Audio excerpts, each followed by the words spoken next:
সম্প্রতি আমরা যে গণ অভ্যুত্থানের মধ্য দিয়ে গিয়েছি, এখানে এই অভ্যুত্থানের মধ্যে সমস্ত শ্রেণী পেশার মানুষ যেভাবে নেমেছিল, মাদ্রাসার শিক্ষক, ছাত্র, প্রত্যেকটা এতিমখানা এবং যে সমস্ত মাদ্রাসা এখানে আছে, কওমি, আলিয়া, যত ধরনের মাদ্রাসা আছে, প্রত্যেক ধরনের মাদ্রাসার ছাত্র শিক্ষকরা আমাদের সাথে সমানভাবে আন্দোলনে জীবন দিয়েছে, রক্ত দিয়েছে।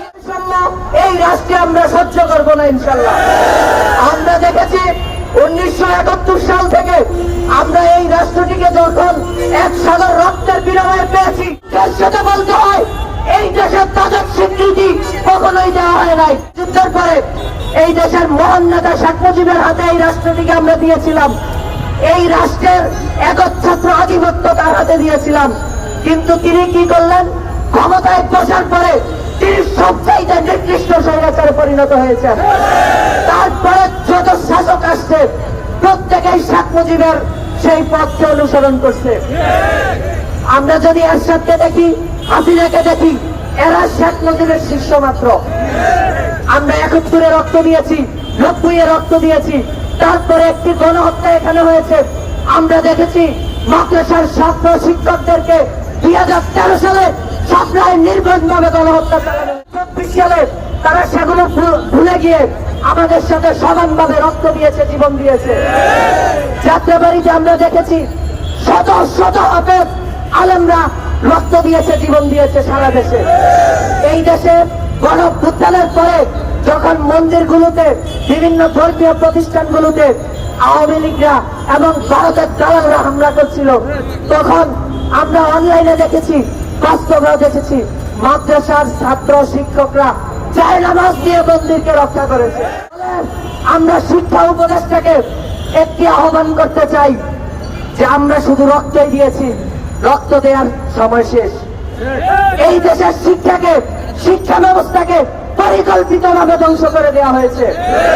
গত 50 বছরে আপনারা দেখেন যে যারা শিক্ষা মন্ত্রণালয়ে কাজ করে, যারা এই দেশের শিক্ষা ব্যবস্থাকে পরিচালনা করে, সচিবালয়ের একজন আমলার, কেরানি পর্যায়ের একজন আমলার ছেলে মেয়েও এই দেশে শিক্ষা নেয় না, তারা বিদেশে শিক্ষা নেয়।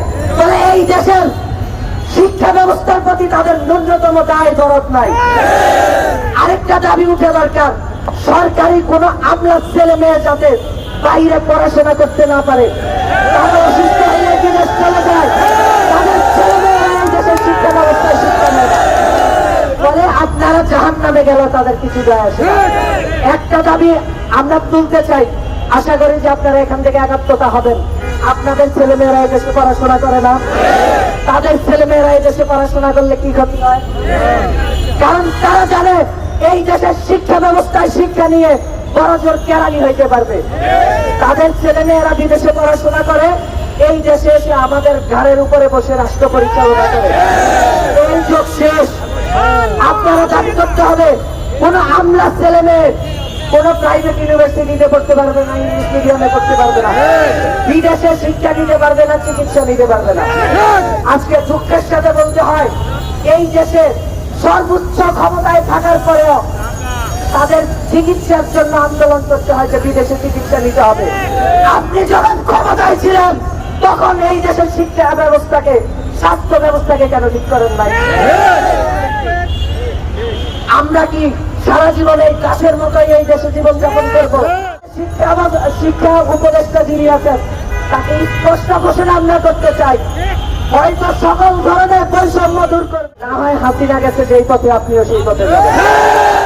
দায়িত্ব যদি সঠিকভাবে পালন করতে সক্ষম না হন তাহলে পদত্যাগ করেন।